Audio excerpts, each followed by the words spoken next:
స్వాగతం. ఈరోజు మనం స్నేహమాంద్యం అనే యొక్క టాపిక్ చూద్దాం.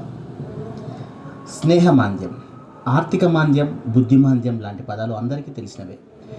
వాటిపై విస్తృత అధ్యయనాలు జరిగాయి, సమగ్ర గ్రంథాలు వెలువడ్డాయి. కానీ స్నేహమాంద్యం, ఫ్రెండ్షిప్ రిసెషన్ గురించి ఎప్పుడైనా విన్నారా? ఈ కొత్త పదబంధం హార్వర్డ్ బిజినెస్ రివ్యూ పత్రిక ద్వారా ఈ మధ్య వెలుగులోకి వచ్చింది.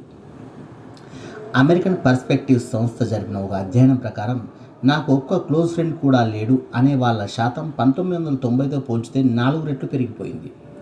అలాగే 10 మంది అంతకన్నా ఎక్కువ స్నేహితులు ఉన్న వారి సంఖ్య 3 రెట్లు పడిపోయింది. ఒంటరిగా భోజనం చేసేవాళ్ళు గత 2 ఏళ్లలోనే 29% పెరిగారట. ప్రస్తుత పరిస్థితుల్లో ఇటువంటి సర్వే ప్రపంచంలో ఎక్కడ చేసినా ఫలితాలు ఇలాగే ఉండొచ్చు. మనుషుల మధ్య సంబంధాలన్నవి యథాలాప పరిచయాలుగా మిగిలిపోతున్నాయే తప్ప సంపూర్ణమైన స్నేహబంధాలుగా ఎదగకపోవడం బాధాకరమైన పరిణామం. మనిషికి ఏకాంతం కొంతమేర అవసరం. సృజనాత్మక ప్రక్రియలకు అది కొంత ఉపయోగపడుతుంది. కానీ ఒంటరితనం వేరు, అది భేదిస్తుంది. నలుగురితో కలవకుండా ఒంటరిగా ఉండటానికి ఇష్టపడే ఏకాకి జీవితంతో హృద్రోగాలు, మతిమరుపు, మరణం ముప్పు గణనీయంగా పెరుగుతాయన్నది అధ్యయనాలు చెబుతున్న వాస్తవం. శారీరక శ్రమ లేకుండా ఎక్కువసేపు కూర్చొని ఉండడం, ధూమపానం లాంటివి ఆరోగ్యానికి ఎంత ప్రమాదమో ఈ ఏకాకితనం కూడా అంతే హానికరం. పెరుగుతున్న సాంకేతికత స్నేహమాంద్యానికి ఒక ప్రధాన కారణమని చెప్పవచ్చు.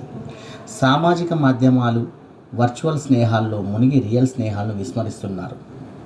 చాలామంది నిత్య జీవితంలో తమ అవసరాలన్నీ తీరాక కంఫర్ట్ జోన్లో ఉన్నప్పుడే తీరిగ్గా స్నేహితుల గురించి ఆలోచిస్తారు. మనం తలుచుకుంటామని వాళ్ళు తీరిగ్గా కూర్చోరు కదా. స్నేహమే కాదు, ఏ బంధమైనా శాశ్వతంగా నిలవాలంటే దానికోసం కొంత కృషి చేయాలి, సమయం వెచ్చించాలి, అవసరమైన సందర్భాల్లో అండగా నిలవాలి. స్నేహానుబంధాల వల్ల ఆనందం, ఆరోగ్యం, ఆయుష్ పెరుగుతాయి. వెలకట్టలేని ఆ లాభాల కోసం ఆ మాత్రం పెట్టుబడి పెట్టలేమా? రచయిత ఫిల్ క్లార్క్ ఏకాంతాన్ని ఆస్వాదించేవారు. తన రచనా వ్యాసంగానికి అది ఉపయోగపడేది. 70 ఏళ్ల వృద్ధాప్యంలో ఆయన ఒక విషయాన్ని ప్రస్తావిస్తూ, వయసు పైబడే కొద్దీ మనకు సన్నిహిత మిత్రులు తగ్గిపోతూ ఉంటారు. కొందరు దూరం జరుగుతారు, మరికొందరు అప్పటికే ఈ లోకం నుంచి వెళ్ళిపోయి ఉంటారు. కోల్పోయిన వారి స్థానంలో కొత్త స్నేహితులను పొందడం సులభం కాదు, కానీ అలా పొందగలిగితే లాభమే. ముఖ్యంగా అంతిమయాత్రకు హాజరయ్యే వారి సంఖ్య పెరుగుతుంది కదా అని నవ్వుతూ సరదాగా చెప్పారు ఆయన. హాస్యంగా అన్న అది నిజమే కదా. గుమ్మటి రవీంద్రనాథ్ గారు రాశారు. ఇది నిజంగా చాలా అంటే చాలా విలువైన, చాలా సున్నితమైన విలువైన అంశం ఇది.